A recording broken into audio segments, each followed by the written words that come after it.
are labor and we stand tall and we demand respect and to be honored for our contribution. With their decision to strike, the Screen Actors Guild and the American Federation of Television and Radio Artists will join the Writers Guild of America, who've been on the picket line since May 2nd. Our union and our sister unions and the unions around the world are standing by us. This is the first time in 60 years that both unions have been on strike at the same time, and the decision follows the unsuccessful negotiation with the Alliance of Motion Picture and Television Producers over issues including putting limits on the use of artificial intelligence and better pay on streaming platforms. Actors deserve a contract that reflects the changes that have taken place in the industry.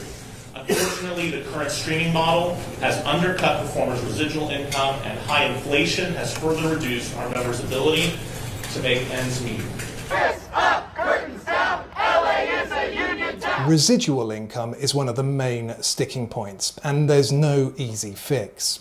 In its simplest form, with residuals, actors are talking about the income that's traditionally been paid out when a TV show is rerun. So income that's linked to the commercials that run with it. One day longer, one day stronger. Another way of thinking about it is when you buy a DVD or a Blu-ray. There's a simple path to calculating a share of the residual income.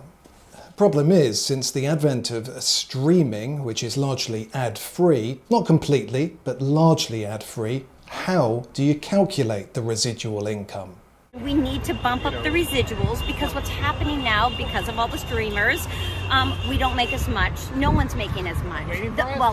The people who are controlling the studios are making like beyond, like it's disgusting how much they're making. Okay, it's gross. Many of those striking are quick to point the finger at the studios, but this issue of residuals is more complicated. Businesses like Netflix and Disney Plus still have to stump up a license fee for the content that they put on their streaming platforms, irrespective of whether people are actually watching the content or not. You cannot change the business model as much as it has changed and not expect the contract to change too. SAG-AFTRA represents 160,000 actors across the TV and movie industry, and they join 11,000 writers represented by the Writers Guild of America.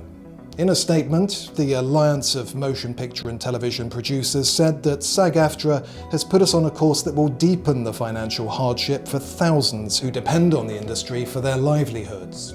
They're stopping us from doing post-production work, other work, ancillary work like dry cleaning all the costumes, set decoration, the whole thing. Speaking to CNBC, Bob Iger said that given the current challenges, not just in the entertainment business, but also following the COVID-19 pandemic, the timing of the strikes is, quote, disturbing. There's a level of expectation that they have that is just not realistic. The last time that actors and writers came together for a strike, it was 1960, when Ronald Reagan was president of the Screen Actors Guild.